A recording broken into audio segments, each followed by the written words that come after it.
ಸಂಪುಟ ವಿಸ್ತರಣೆ ಕಸರತ್ತು ವಿಚಾರ ಸಂಬಂಧ ಸಿಎಂ ಡಿಕೆ ಶಿವಕುಮಾರ್ ಅವರು ಮೀಟಿಂಗ್ ಮಾಡಿದ್ದಾರೆ. ಸುರ್ಜೇವಾಲಾ ಅವರ ಜೊತೆಗೆ ಸಿಎಂ ಡಿಕೆ ಶಿವಕುಮಾರ್ ಅವರು ಮೀಟಿಂಗ್ ಮಾಡಿದ್ದಾರೆ. ಇದು 1-to-1 ಮೀಟಿಂಗ್ ಅಷ್ಟೇ, ಬೇರೆ ಯಾರೂ ಇರಲಿಲ್ಲ ಈ ಮೀಟಿಂಗ್ ನಲ್ಲಿ. ಕೇವಲ ಡಿಕೆ ಶಿವಕುಮಾರ್ ಅವರಿದ್ರು, ಸುರ್ಜೇವಾಲಾ ಅವರಿದ್ರು. ಸಂಪುಟ ವಿಸ್ತರಣೆಯ ಬಗ್ಗೆ ಚರ್ಚೆ ಮಾಡಿದ್ದಾರೆ, ಸಮಾಲೋಚನೆ ನಡೆಸಿದ್ದಾರೆ ಉಸ್ತುವಾರಿಗಳ ಜೊತೆ.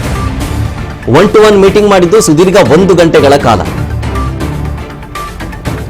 ಹೈಕಮಾಂಡ್ ಭೇಟಿಗೂ ಮುಂಚೆನೆ ಸುರ್ಜೇವಾಲಾ ಅವರ ಜೊತೆಗೆ ಮೀಟಿಂಗ್ ಮಾಡಿದ್ದಾರೆ.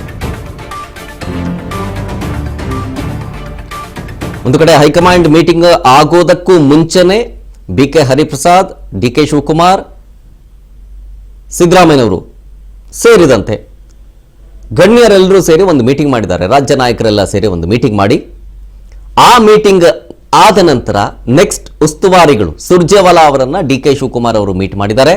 ಅದು ಬೇರೆ ಯಾರೂ ಇರಲಿಲ್ಲ ಆ ಮೀಟಿಂಗ್ನಲ್ಲಿ, ಕೇವಲ ಡಿಕೆ ಶಿವಕುಮಾರ್ ಅವರಿದ್ರು, ಸುರ್ಜೇವಾಲಾ ಅವರು ಅಷ್ಟೇ ಇದ್ದಿದ್ದು. 1-to-1 meeting.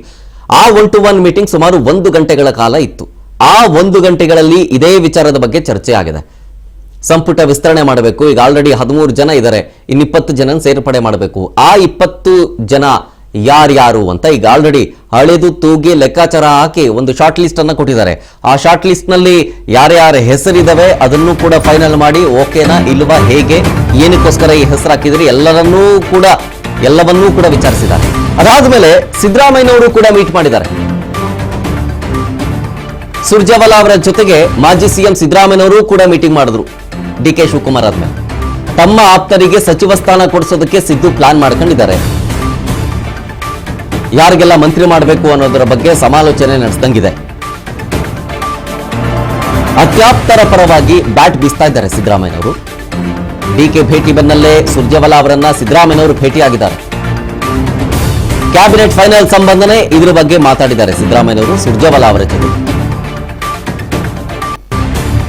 ರಾಜ್ಯ ಕಾಂಗ್ರೆಸ್ನಲ್ಲಿನ ಹಿರಿಯರಿದ್ದಾರೆ, ವರ್ಚಸ್ಸಿರುವಂತ ನಾಯಕರು, ಯಶಸ್ವಿ ನಾಯಕ ಅಂತಾನೂ ಕರೀತಾರೆ ಸಿದ್ದರಾಮಯ್ಯನವರನ್ನ,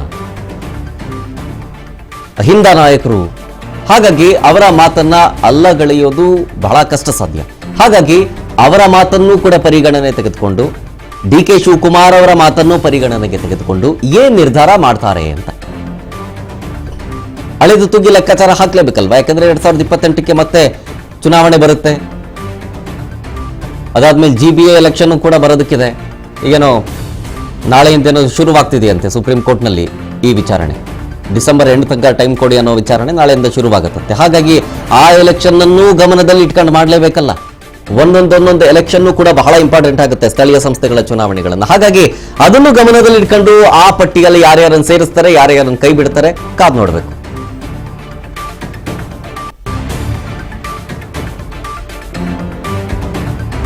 ಆಕಾಂಕ್ಷಿಗಳ ಪಟ್ಟಿ ಫೈನಲ್ ಮಾಡೋ ಸಂಬಂಧ ಮೀಟಿಂಗ್ ಮೇಲೆ ಮೀಟಿಂಗ್ ಆಗ್ತಾ ಇದೆ ಡೆಲ್ಲಿ. ಈ ಒಂದು ಮೀಟಿಂಗ್ ಕುತೂಹಲಕ್ಕೆ ಕಾರಣ ಆಗ್ತಾ ಇದೆ. ಮೋಸ್ಟ್ ಪ್ರಾಬಬ್ಲಿ ಇನ್ನೊಂದೆರಡು ದಿನಗಳಲ್ಲಿ ಫೈನಲ್ ಆಗಬಹುದು ಅನ್ನೋ ಮಾಹಿತಿ ಇದೆ, ಗೊತ್ತಿಲ್ಲ.